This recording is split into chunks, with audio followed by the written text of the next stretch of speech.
Well,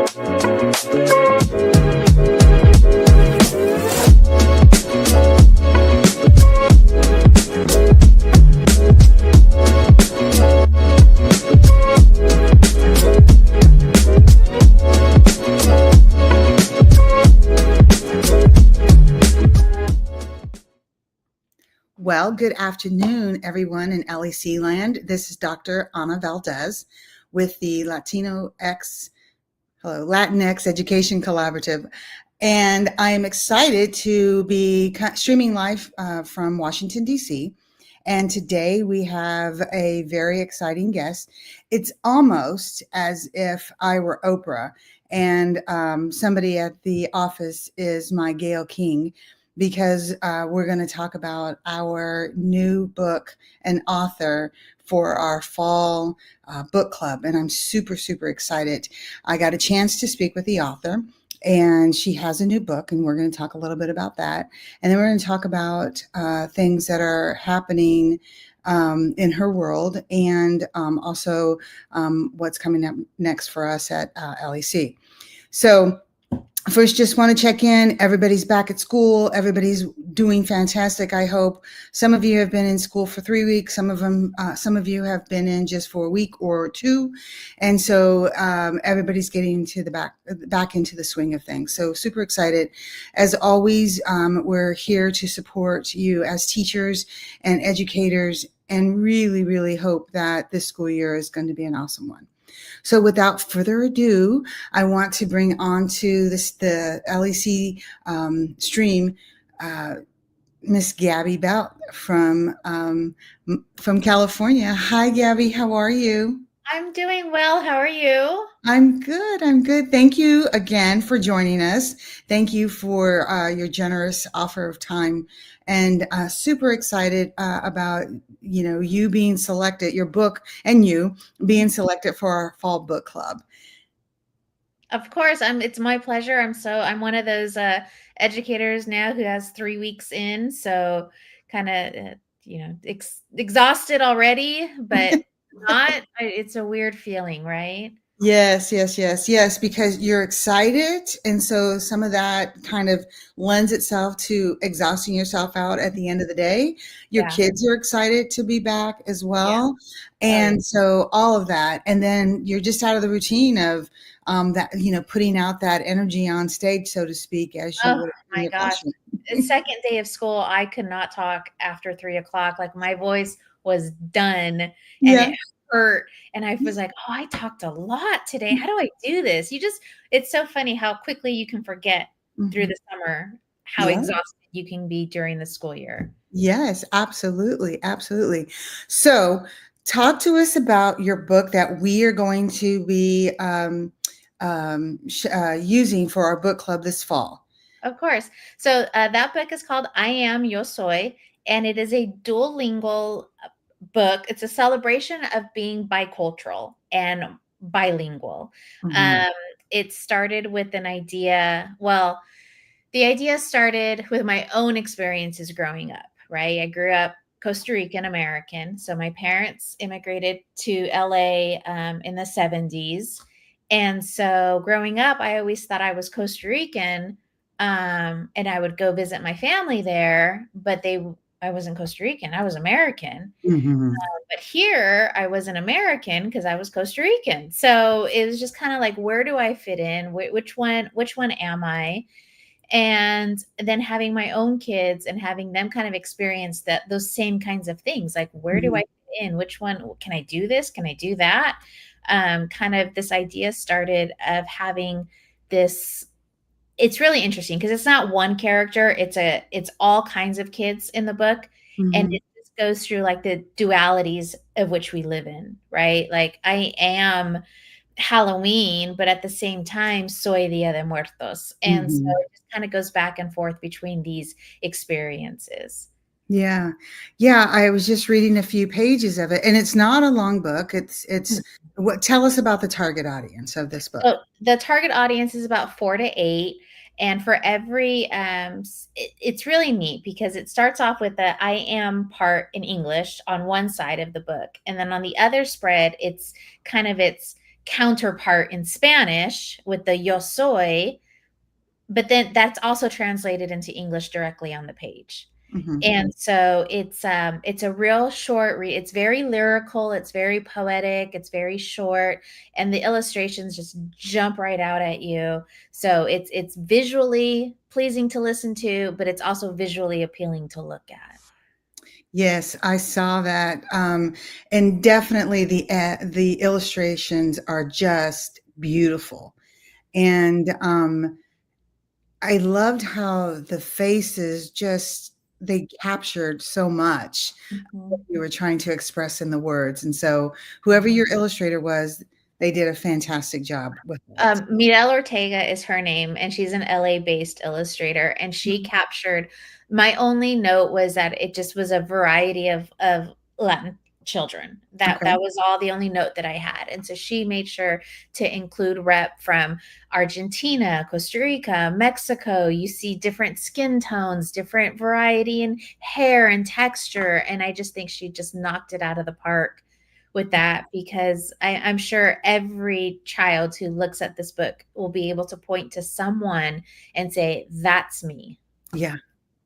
Yeah, absolutely, and I love that part, right? And then all the other animations that go with it. So the one that stuck to me, or struck out to me, I should say, was the, corn. And, and so growing up in the Midwest, right? So Mhm. I'm originally from Kansas City, born and raised. My parents were born and raised in Kansas City. And so the Midwest, the whole idea of corn, is not lost on us, right? So Mhm. we're kind of that breadbasket ideology. And when I read that page, I was just like, oh my gosh, that's so true. Like we love elote, right? Mhm. So the Mexican street corn. Yeah. And then the corn on the cob was a part of our regular dietary, growing up. And I was just like, I never thought about it that way. It never dawned on me. And now that I'm a retired teacher and not in the classroom anymore, I'm thinking, oh, how come I didn't put that together myself? And thinking about that. I mean, elote has pretty much gone mainstream. I mean, if you can buy it at Costco, Oh, yeah. mainstream. Yeah. So, Oh, for sure. Yeah. And it's just funny that you say that. I never put those two things together because I don't think we ever do. mhm. Right? We live in this like mixture, this dichotomy that we just flow between one and the other, and we never know which one we're in. But we know, I mean, when it's pointed out, we're like, "Oh, okay, I can see that." But living it, you don't really separate them, I Yeah. guess. Yeah, Yeah. no, exactly. And it literally, and I was refreshing for our conversation today, and Mhm. I saw that page, and that's when I was just like, oh, yeah. Why didn't that ever, when I read it the first time or when I experienced it, that it was just the same, and not really that different, except for, you put mayo and tahini on it, but you could do that with regular corn. That's so funny. Yeah, that But was hard to, like, pin down the different, items I wanted to showcase, I guess, Mhm, and, mhm, but I just the corn was like, "Oh, that's gonna be one that for sure. you can't miss." Yeah, absolutely. And like I said, mainstream. I mean, if you haven't gotten the street corn from, and I know it's not authentic, so don't write in saying, "Oh my gosh," you're telling. I mean, Costco's carrying it, Yeah. and so it's like it's pretty tasty. They only carry stuff that the limited shelf space that they have. Right, Not going to right. overwhelm you, and they're going to give you something good. Exactly. So what so I get what you were saying in regards to this duality, right, of the world that we live in, if you're bilingual, bicultural. And it doesn't matter if you were born 100 years ago or, 5 days ago. Right. It still exists. So Mhm. why was it so important, not only, like you said, your personal journey, your children's journey, but what's the hope that you want people that are going to be a part of the book club? And I just saw Edwin. Edwin, thanks for joining us. Um, who's out, on the East Coast. What's the important or the key takeaway that you want people to experience or share or what have you from this book? To celebrate the the duality that we have. Like, I think for so long, I know growing up, and I'm embarrassed to admit this, but I was embarrassed to know that to say that I spoke Spanish Mhm. in school. I would never let people in on that. Like, it was kind of a secret that I had. Mhm. Um, and because I was almost, I don't want to say ashamed, but that's probably the word I need to use. And I don't think that we should feel that way. I think it's something to be celebrated. So I didn't teach my kids Spanish Mhm. because I could list a million different reasons, right? Sure. Um, and it wasn't until my son was in college that he learned it. He learned Spanish. Right now, he's bilingual. And he's like, "Mom, how come you never taught me?" And I said, "Because it wasn't cool when I was little to know a second language. Like it's kind of become neat and niche and cool and to be able to be bilingual." And so I'm like, okay, well, why aren't we celebrating these things, right? Why Mhm. aren't we celebrating the differences? Like again, we are more alike than we are different. And like you said with the corn, like that's a similarity that we have. That's not a difference that we have. Right. And so I think a lot of the examples in the book, they're more about being the same than we are about being different. And Mhm. that should be something that my key takeaway is for kids when they finish reading this is to be like, okay, I'm cool. I'm two. I'm dual. Like this is something that's neat, and I should be proud Mhm. rather than embarrassed or ashamed or wanting to hide one or the other. Mhm. No, and that's fair. And I think that what you shared, I think a lot of people have had that experience. I think that reflecting back, there was a period of time, and not to get into politics, but there was a period of time that my parents didn't, they were bilingual, but they didn't teach us Spanish in the home because they had seen and felt the discrimination that existed. Mhm. Fast forward, 60 some odd years, and that's what we're wanting to help families understand, that you can have both. It doesn't have to Mhm. be this Mhm. or that. It can be Right. and, right? Yeah. Oh, I love that. It can be and. It can be Yes. and, yeah, like butter and tahine, or Right. butter and Yeah. mayonnaise. Yeah. Exactly. Exactly. I love So that. what's one of the favorite things out of the book, that you liked? I mentioned mine, the corn. So that was like, boom, I get it. Okay. What was one of yours, or what is one of yours? Um, I guess my favorite would be Christmas morning and Noche Buena because growing up, we were a Noche Buena family. We got to stay up until midnight and we got to open our presents and then we went to bed. My husband's family is a Christmas morning family. And so when our kids were little, that was always kind of like, oh, well, which one are we gonna do? Like, do they get to stay up? Do we wake up? So that one I love the most. We ended up being a Christmas morning family. Um, so I think doing that spread was fun for me because it made me think of my own experiences growing up and then his experiences growing up. Yeah. And so, yeah, that one was really fun. He was That is a, shocked, yeah. shocked. I What do think you that mean could we be, open presents at midnight? We're like, we open presents at midnight. Who doesn't? I know. I think that should be a negotiable item, that for any young educators out there who are thinking about getting married and you're Latino, I think you should have that conversation with your spouse if they are not Latino. And it's definitely, a whatever it is. Mhm, So growing up, growing up, yeah, I mean, I was a Christmas, my family, mhm. Christmas Eve, and I remember the fondest memories I have are around that holiday, and going to my grandmother's with all of my other cousins, and there was 14.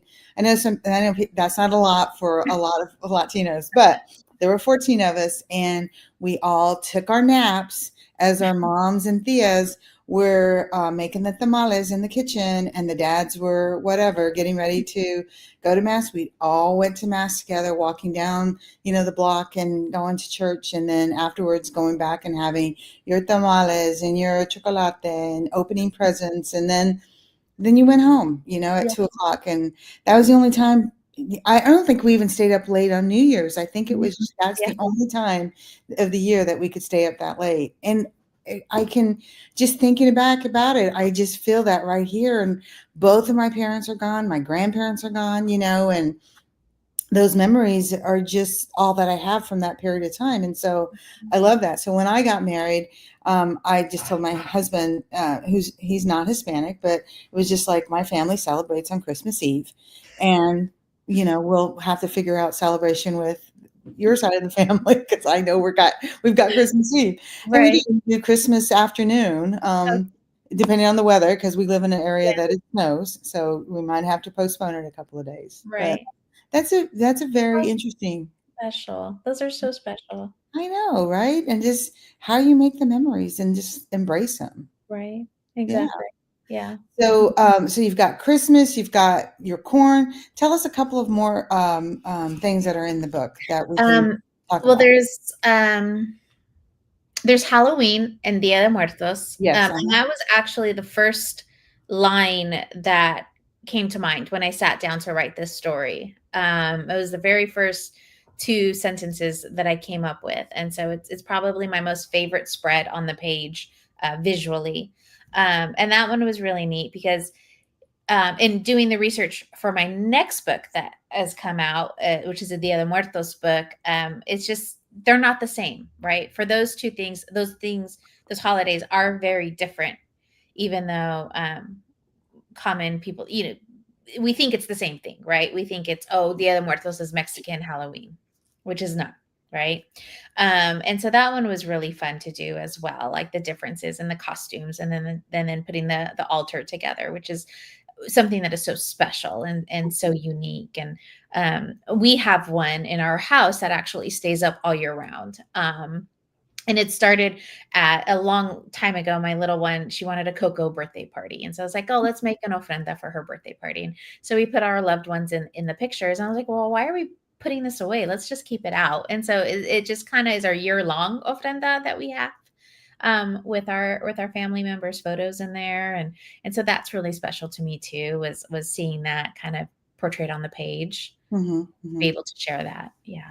So you've kind of already let the cat out of the bag because that's that's the next book that you have coming out this fall, right? Or has it already been released? It was already released. It was released August 5th, which coincided with my wedding anniversary. So it was like a double celebration. I got to celebrate my 24th wedding anniversary and a release of the book. And so this is it right here. It's an ABC book that takes you through all of the different items that make up Dia de Muertos. And so it starts off, with A for altares, and then B.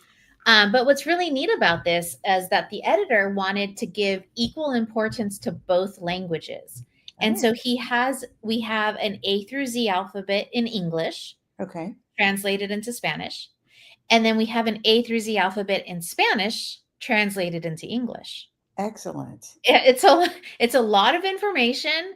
Some of the letters are for the same things, but some of the rest are for very different items. And so you get a lot of information that you can use with the kids in the classroom. You can split it up one letter a day.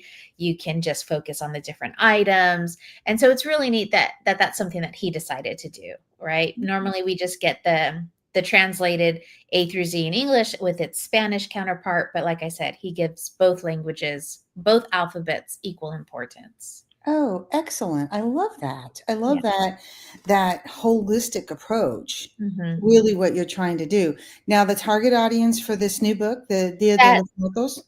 It's also it's listed as 4 to 8. Okay. But like I said, there is a lot of information. So I think it's best suited for a little bit older audience, maybe third through fifth grade, Okay. maybe even sixth grade, even because it is a lot of information on the page. Okay.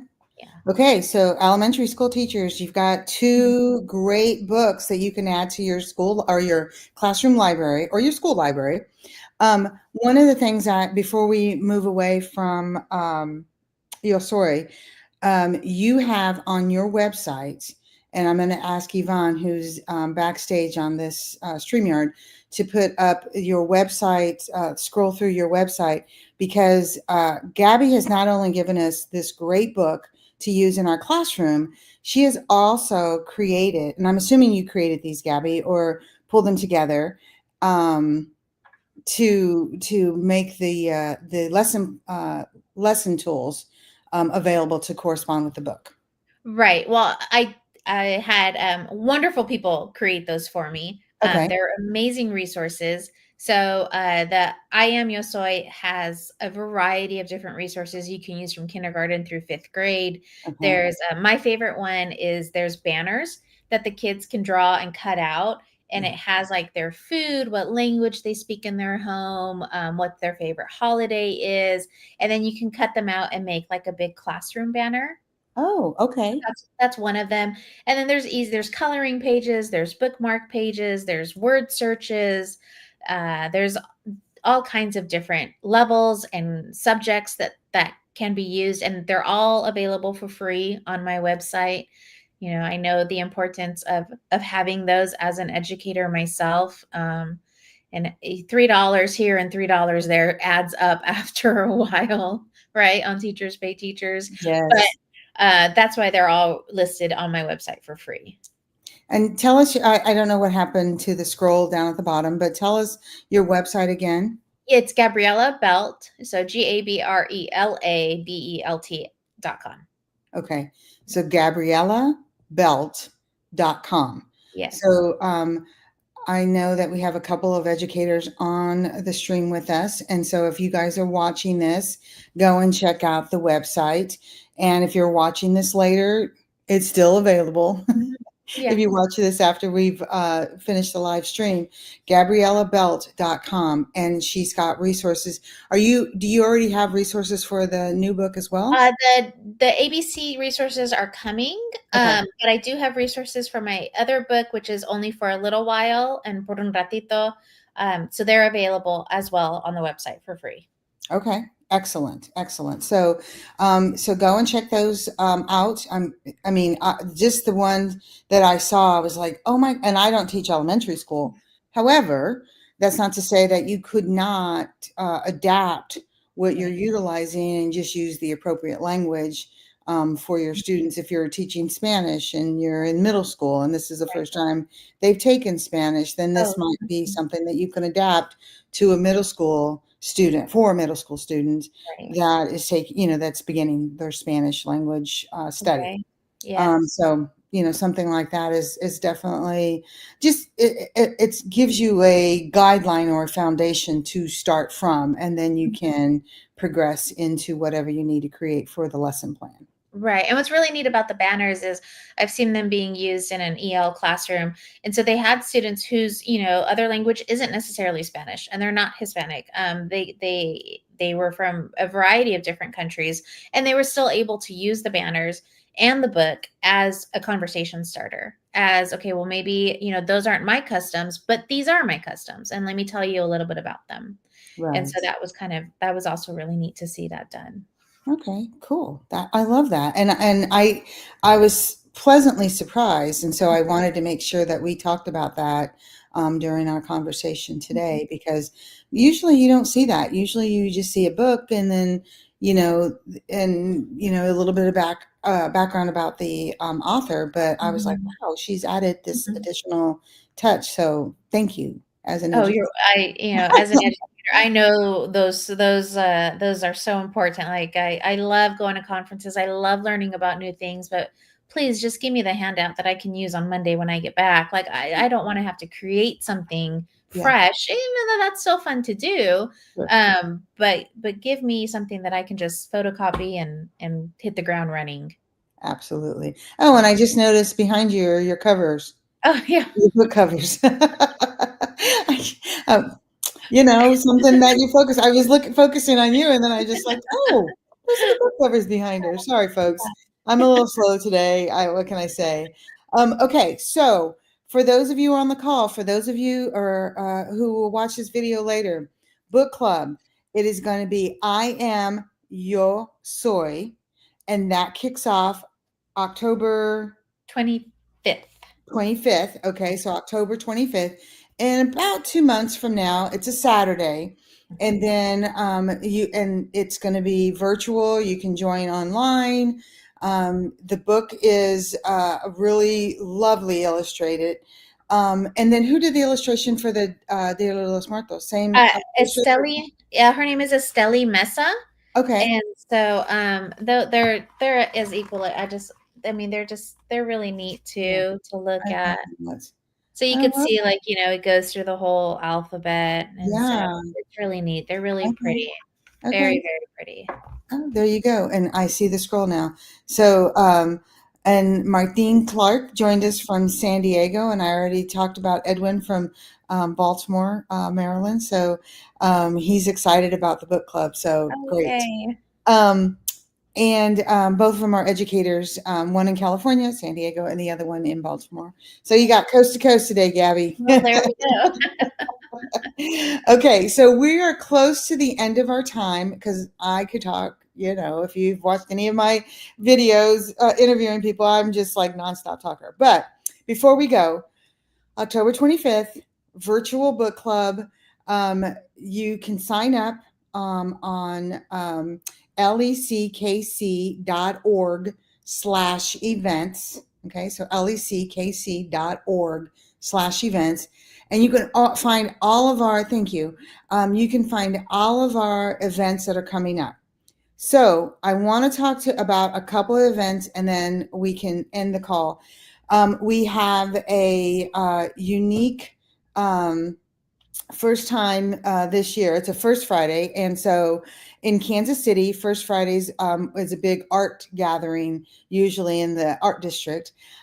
We have that coming up on next Friday, the 5th of September.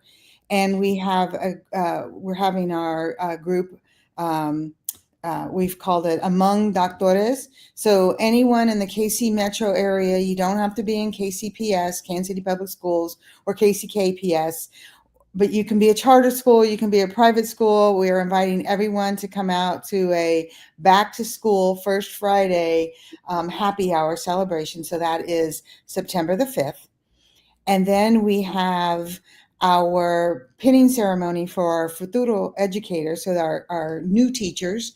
And so, we have a program that works with new teachers that are going into the classroom, Latinos, of course, going into the classroom, and we provide them services that they may get in some school districts and not in others, but just trying to identify and support and just promote our Latinx educators.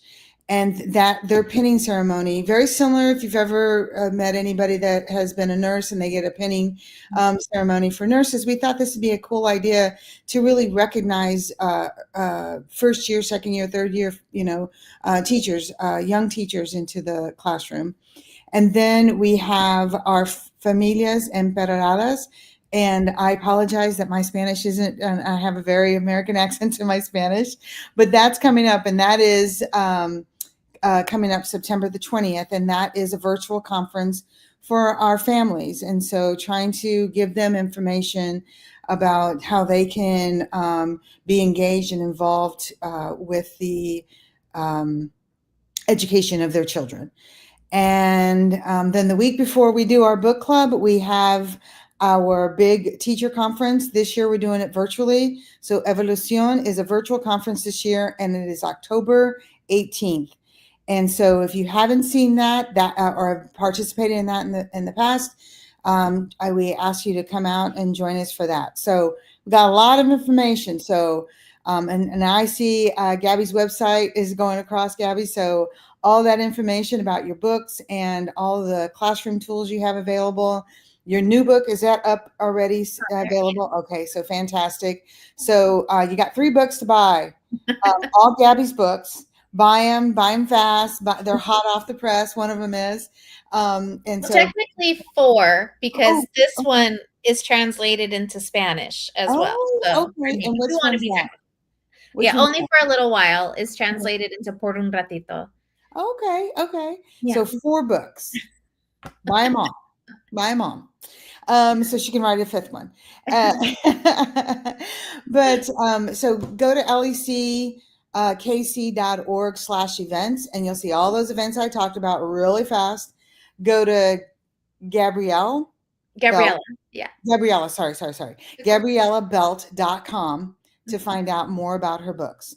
October the 25th is when we're going to be launching the book club. And so you'll find that on the leckc.org events page as well. So register, join us. Got a lot of stuff coming up, and we hope to have everyone participate in that. I can see that I'm freezing and unfreezing, and I apologize. Yeah, any last words, Gabby, before we head out? Just continue to fight the good fight, peoples, right?